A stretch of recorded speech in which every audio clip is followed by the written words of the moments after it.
Hi guys, तो इस video में हम डिस्कस करेंगे कि कौन से सेक्टर्स में आपको इन्वेस्ट करना चाहिए। अभी मैं आपको 11 सेक्टर्स दिखाऊंगा ग्लोबली जो फॉलो होती है। तो एक एक करके देख लेते हैं। हेल्थ केयर सेक्टर, तो हेल्थ केयर सेक्टर एक डेफिनेटली बहुत ही इंपॉर्टेंट सेक्टर। जैसे कोविड के बाद हमें पता चला कि इंडिया का हेल्थ केयर सेक्टर उतना अच्छा नहीं है, करेक्ट, जिसकी वजह से गवर्नमेंट भी अपने बजट में अपना हेल्थ केयर के लिए थोड़ा सा एलोकेशन और बढ़ा देती है, जस्ट बिकॉज उसको और ज़्यादा अपग्रेड कर सके, अप टू डेट रख सकते। ठीक है, तो हेल्थ केयर सेक्टर डेफिनेटली अच्छा है। इन्वेस्टमेंट पॉइंट ऑफ व्यू से देखा जाए तो डेफिनेटली बहुत ही इंपॉर्टेंट सेक्टर है। और गवर्नमेंट का भी इनिशिएटिव्स जब रहती है ऐसे सेक्टर में, तो इससे और ज़्यादा कॉन्फिडेंस मिल जाती है एज एन इन्वेस्टर कि आप उस सेक्टर में इन्वेस्ट कर सकते हो। ठीक है, आगे चल के हम लोग ये भी देखेंगे कि हमारे इंडिया में कौन से सेक्टर्स में ज़्यादा प्रायोरिटी दिया जा रहा है in terms of the weightage. ठीक है, निफ्टी 100 को हम लोग चेकआउट करेंगे। ऐसा क्यों कर रहे हैं? क्योंकि तो अगर मान लो कि 100 कंपनीज के बाद जो आएंगी, जो छोटे छोटे कंपनीज होती, जैसे फॉर एग्जांपल मुझे कुछ दिन पहले कोरा में क्वेश्चन आई थी कि नितिन स्पिनर, ठीक है, वो कैसी कंपनी, तो मैंने कभी नाम भी नहीं सुना था। वो कंपनी एक्चुअली ना टेक्सटाइल इंडस्ट्री से बिलोंग करती है। अब उसके बाद मेरे को समझ में आया और मैं वो चीज़ पढ़ा भी कि नितिन स्पिनागर एक अच्छा कंपनी है, उसका CAGR रिटर्न्स बहुत ही अच्छा रहा, बहुत ही इंटरेस्टिंग नंबर्स देखने को मिला। तो एज ए कंपनी मुझे बहुत अच्छा लगा, जो कि मेरे को पहले पता नहीं था। बट एक प्रॉब्लम है कि वो 1700 करोड़ की कंपनी है। अब 1700 करोड़ की कंपनी कभी बंद भी हो जाएगी तो पता भी नहीं चलेगा, इंडेक्स में कोई इम्पैक्ट नहीं आएगा। इमेजिन कीजिए कि रिलायंस इंडस्ट्रीज कल बंद हो गया, तो उसमें कितना ज़्यादा इम्पैक्ट हो सकती है, बहुत ज़्यादा इम्पैक्ट हो सकती है, राइट। तो इसीलिए मैं बोलता हूँ कि इंडिया का जो टॉप 100 कंपनीज है उसको फोकस में रख के हम लोग डिस्कस करेंगे आगे चल के। तो फिर पता चलेगा कि हमें किस किस सेक्टर में ज़्यादा ध्यान देना चाहिए। ठीक है, तो ये हो गया हमारा हेल्थ केयर सेक्टर से। नेक्स्ट में आते हैं मटेरियल सेक्टर। मटेरियल में आपको दिखेगा construction material, chemicals, paper, glass companies, specialize making paper, ये सब वगैरह है। ठीक है, तो अब मैं अगर बात करूँ कंस्ट्रक्शन मटेरियल्स की, तो उसमें मैं इतना ज़्यादा इंटरेस्ट नहीं हूँ। मुझे नहीं लगता कि ये सब चीज़ें, देखो मैं एक चीज़ बहुत ज़्यादा ध्यान देता हूँ, वो है मार्जिन। ठीक है, कोई भी बिजनेस का अगर मार्जिन अच्छा होगा, किसी ने अगर शार्क टैंक इंडिया देखी है, उसके ऊपर भी मैं एक वीडियो बनाने वाला हूँ बहुत जल्द, इस हफ्ते में वो रिलीज़ हो जाएगी।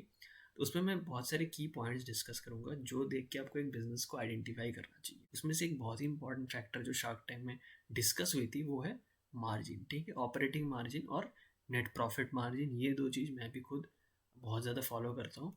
ये सब जो कंस्ट्रक्शन मटेरियल्स होगी या फिर जो forest products, metals and mining companies, इन सब में ना मार्जिन थोड़ा सा एक ऑब्वियसली एक प्रेशर रहती है। ठीक है, बिकॉज बहुत ज़्यादा कैपिटल यूज़ होती है, उसके बाद वहाँ से प्रॉफिट निकालना और उसको एक ईयर ऑन ईयर ग्रोथ दिखाना 15%, 20%, 25% से, वो बहुत मुश्किल हो जाती है। ठीक है, तो मैं जनरली ये सब सेक्टर पे अवॉइड करूँगा। जैसे मटेरियल सेक्टर हो गया, रियल एस्टेट भी मुझे उतना पसंद नहीं है, but real estate related companies, for example astral जो पाइपिंग इंडस्ट्री में है, तो वो डायरेक्टली उसमें नहीं है, बट वो रियल एस्टेट अगर बढ़ेगा वो सेक्टर, तो डेफिनेटली वो भी एक सेक्टर है जो पाइपिंग इंडस्ट्री है, वो भी ऑटोमेटिकली बढ़ जाएगा इनडायरेक्टली, करेक्ट। तो ये एक डायरेक्टली प्रोपोर्शनल वाली बात होगी। ठीक है, अब रियल एस्टेट कोई ख़राब सेक्टर नहीं है, इट्स जस्ट दैट वो भी एक बहुत ही एक तो बहुत सारा उसमें घोटाला वगैरह होता रहता है। ठीक है, ऊपर से ये सेक्टर भी थोड़ा सा कैपिटल इंटेंसिव हो जाती है। Real estate sector, real estate अगर खुद सोचोगे, आप खुद ही सोचोगे किसी रियल एस्टेट में इन्वेस्ट करने से पहले आपको कितना ज़्यादा पैसा चाहिए, तो कैपिटल बहुत ज़्यादा चाहिए। ठीक है, अगर कुछ गड़बड़ हो गया ना, कुछ भी गड़बड़ हो गया, आपने लोन लिया कहीं से, प्रॉपर्टी खरीद ली, बट वो प्रॉपर्टी आगे जाके के उसका वैल्यू इतना बढ़ नहीं रहा है, ठीक है, आप लॉस में बेचते हो, फिर आप लोन रीपेमेंट में आपको प्रॉब्लम हो जाती है, तब पर्सनली सोचो कि रियल एस्टेट में अगर खुद इन्वेस्ट करोगे कितना सारा झमेला हो सकती है। तो एज ए कंपनी भी आपको उतना ही प्रॉब्लम्स आएगी। तो मार्जिन कम है, ऊपर से डूबने का चांसेस भी बहुत ज़्यादा है अगर आप लोन रीपेमेंट नहीं कर पाए, क्योंकि आपको बहुत बड़ा बड़ा पैसा चाहिए, करेक्ट, रियल एस्टेट में एंट्री करने के लिए। उतना पैसा अगर आपका रिकवर नहीं होती है बिजनेस से बेच के या फिर रेंट दे के कुछ भी करके, तो फिर आपको रीपेमेंट में बहुत ज़्यादा प्रॉब्लम आ सकती है। इसीलिए मैं ये सेक्टर को डायरेक्टली इन्वेस्ट नहीं करूँगा, इस सेक्टर को मैं अवॉइड करूँगा। इसके रिलेटेड जो मैंने बताया पाइपिंग, उस पर आप इन्वेस्ट करके चल सकते हो, उसमें आपका मार्जिन इससे तो बहुत ज़्यादा बेटर ही देखने को मिलेगा। ठीक है, कंज्यूमर स्टेपल सेक्टर, ये क्या होता है? बहुत ही इंपॉर्टेंट सेक्टर है। फूड बेवरेज टोबैको में मैं इतना ज़्यादा इंटरेस्ट नहीं हूँ। House hold products and personal products, तो फूड और पर्सनल प्रोडक्ट्स डेफिनेटली बोलता है ना कि रोटी कपड़ा मकान, तो रोटी कपड़ा मकान में आपको रोटी कंज्यूमर स्टेपल सेक्टर से आपको मिल जाएगा, तो मतलब हर घर में ही चाहिए, ठीक है। कपड़ा भी इम्पॉर्टेंट है लोगों के लिए, बट उसमें प्रॉब्लम क्या है कि कपड़ा आपको हर महीने खरीदने की ज़रूरत नहीं है। आप एक सेट ऑफ कपड़ा खरीद लो, उसको आप चलाते रहो, कोई दिक्कत वाली बात नहीं है। बट खाना आपको हर हफ्ते, हर दिन या फिर हर महीने आपको खरीदता रहना पड़ेगा, राइट। इसलिए इसमें बिजनेस अपॉर्चुनिटी बहुत ज़्यादा है, कंजम्पशन बहुत ज़्यादा है, ठीक है। मकान तो हमने ऊपर डिस्कस कर लिया, उसमें क्या प्रॉब्लम्स है वो भी बता दिया, ठीक है। तो कंज्यूमर स्टेपल्स बहुत ही इंपॉर्टेंट सेक्टर है, उसको भी आपको ध्यान में रखना है। इसको मैं हाईलाइट कर देता हूँ ग्रीन में, ये मेरे को चाहिए, ठीक है। हेल्थ केयर मेरे को अच्छा लगा, इम्पॉर्टेंट सेक्टर है, ये भी मेरे को you know as a consumer I would prefer these two sectors, other two sectors not so interested, ठीक है। देखो, ऐसी बात नहीं है कि कोई भी सेक्टर को आपको पूरा अवॉइड कर देना, ठीक है। किसी को देखो, मैं पर्सनली नहीं कर रहा हूँ, इसका मतलब ये नहीं कि आप भी मत करो, ठीक है। आपको करना है तो कर सकते हो। एक चीज़ हमेशा ध्यान में रखो कि अगर आपका 100 रुपये स्टॉक मार्केट में आप लगा रहे हो, ठीक है, उसका ज़्यादा से ज़्यादा 3 से लेके 5%, ठीक है, मतलब 100 रुपये में 3 या 5 रुपये, इसके बीच में आप लगा सकते हो ये सब सेक्टर। तो क्या होगा कि उतना ज़्यादा रिस्क भी नहीं ले रहा हो, ठीक है। और बाई चांस अगर वो मल्टी बैगर भी वो बन गया, तो उसमें भी आपको ठीक ठाक रिटर्न मिल जाएंगे, क्योंकि आप ऐसा नहीं कि 1 या 2% लगा रहे हो, ठीक है। आप 5% मान लो कि लगा रहे हो, तो 5% से आपको दिखेगा आपका पोर्टफोलियो में, अगर वो मल्टी बैगर बन गया ना, तो अच्छा खासा रिटर्न आपको पोर्टफोलियो में दिखेगा वो, ठीक है।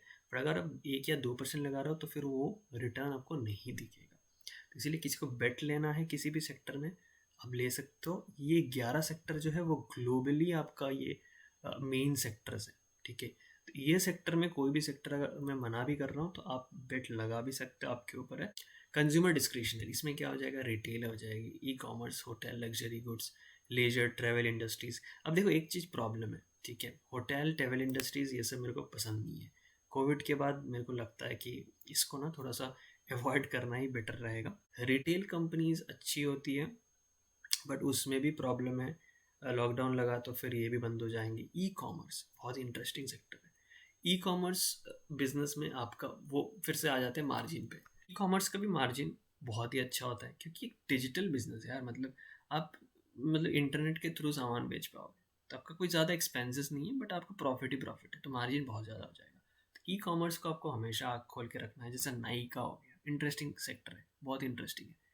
और एकदम नीश सेक्टर को पकड़ लिया कि वुमेन वाली सेक्टर है, ऊपर से वो कॉस्मेटिक्स वाली सेक्टर आ गई, ठीक है। इंटरेस्टिंग है, मार्जिन बहुत बचा सकते हो उसमें, तो ऐसी कंपनीज को आपको नोट करते रहना पड़ेगा, ठीक है। यूटिलिटी सेक्टर, ये क्या होता है, इलेक्ट्रिक गैस, मेरे को इतना पता नहीं ये कौन सा, आई डोंट नो कि ये गैस वाला महानगर गैस के साथ रिलेट कर पाओगे कि नहीं, इंद्रप्रस्थ गैस, ये सब है वैसे हमारे इंडिया में, तो वो ऐसा सेक्टर है। वो वाली सेक्टर भी बहुत अच्छा कर रहे हैं, गवर्नमेंट का इनिशिएटिव है, क्योंकि नेचुरल गैस बहुत ही इंपॉर्टेंट हो जाती है। अच्छा इंटरेस्टिंग सेक्टर उस हिसाब से बन जाती है कि अगर वो आईजीएल वगैरह के सेक्टर की बात हो रही है यहाँ पे, then it's definitely an interesting sector, आप उसमें से भी बेट ले सकते हो, राइट। मैंने फ़िलहाल नहीं लिया, बट मेरे वॉच लिस्ट में हमेशा रहती है आईजीएल, जैसे मैंने बोला है, एमजीएल, ये सारे ये सब मेरे वॉच लिस्ट में हमेशा ही रहता है, ठीक है। तो उस हिसाब से देखा जाए तो ये भी बहुत ही इंटरेस्टिंग सेक्टर है, करेक्ट। इसके बाद आ जाते हैं एनर्जी सेक्टर में, तो इसको भी मैं हाईलाइट कर देता हूँ आपको समझने के लिए। ये वाला सेक्टर मैं अवॉइड कर रहा हूँ, कंज्यूमर डिस्क्रिशनरी। एनर्जी सेक्टर में क्या होती है, एक्सप्लोरेशन, जो आपको पेट्रोलियम वगैरह ड्रिल करके जो आप देखते हो ना, बहुत सारी कंपनी, जैसे आई थिंक धानबाद एरिया में है ऐसा कुछ पेट्रोलियम वगैरह, ठीक है। तो वो सब क्या होती है, मतलब उसमें भी आपको बहुत ज़्यादा एक्सपेंसिव हो जाएगी, ठीक है, कैपिटल इंटेंसिव हो जाती है, बिकॉज आपको उस तरीके के ड्रिलिंग, ऐसा नहीं कि ड्रिलिंग मशीन खरीदना है, वहाँ पे तो बड़े बड़े ड्रिलिंग एक गाड़ी जैसी रहती है वो करती है, ठीक है। फिर जैसे आपको जेसीबी की खुदाई वैसा, ऐसे ऐसे बड़े बड़े मतलब इंस्ट्रूमेंट्स, बड़े बड़े मशीनरीज की ज़रूरत पड़ती है इन सब बिजनेस को चलाने के लिए। मैन पावर भी भयंकर तरीके से चाहिए होगा, बिकॉज उन लोग भी काम करेंगे, राइट। लेबर, मशीनरीज की बात करें तो बहुत ज़्यादा एक्सपेंसिव हो जाती है। ऊपर से ऐसा नहीं कि मशीनरी आप एक बार खरीद लिए तो आपको बहुत दिन चलेगा, मशीनरीज की अच्छा खासा यूज़ होगा, तो टीयरिंग एंड वेयरिंग बहुत ज़्यादा हो सकती है ऐसे मशीन्स की, तो आपको हमेशा उसको मेंटेन करते रहना पड़ेगा। ख़राब होगी तो पूरा पूरा रिप्लेस भी करना पड़ेगा, बहुत ज़्यादा कैपिटल इंटेंसिव हो जाती है। तो डेफिनेटली ये एक सेक्टर है मैं अवॉइड ही करूँगा। अब जाते हैं इंडस्ट्रियल सेक्टर में। Industrial machinery, construction, engineering, aerospace, defence, electrical equipment. देखो ऐसे सेक्टर ना मेरे को उतना ज़्यादा पसंद नहीं है, वो भी मेरे को थोड़ा सा अवॉइड ही करता हूँ। देखो ये सब सेक्टर की ज़रूरत नहीं है, अगर आप चाहो तो डेफिनेटली मैंने जैसे बोला बेट लेके चल सकते हो, मैं तो पर्सनली नहीं ले रहा हूँ। कम्युनिकेशन सर्विसेज, वायरलेस, टेलीकॉम, बहुत ही इंटरेस्टिंग सेक्टर है। जैसे जियो वगैरह आप देख ही रहे हो, एयरटेल वगैरह, बहुत ही इंटरेस्टिंग कंपनीज है। सेक्टर भी बहुत इंपॉर्टेंट है। ये भी एक ऐसा चीज़ है जो आपको हर महीने ज़रूरत पड़ती है। जैसे आप जियो को हर महीने रिचार्ज करते हो ना, नहीं तो फिर मोबाइल फ़ोन कैसे यूज़ करोगे। तो उस हिसाब से देखा जाए तो अच्छा खासा एक इंटरेस्टिंग सेक्टर ये भी बनता है।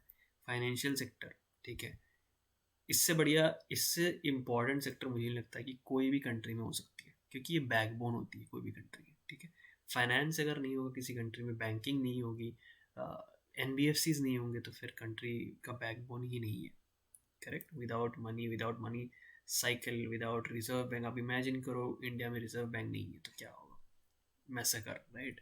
तो definitely it's one of the most important sector मैं बात करना चाहूँगा। टेक्नोलॉजी सेक्टर बोलने की अभी की ज़रूरत नहीं है कितना इंपॉर्टेंट है आज के डेट में। IT sector would be the most happening thing, right. सबके दिमाग में यही आता है कि IT सेक्टर में कैसे इन्वेस्ट करें।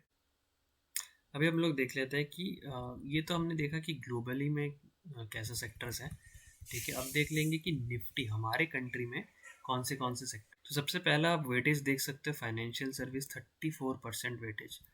तो आप समझ सकते हो कि आपका पोर्टफोलियो का मेजॉरिटी हिस्सा आपको किसको देना है, financial service. It will include banking plus NBFCs, ठीक है।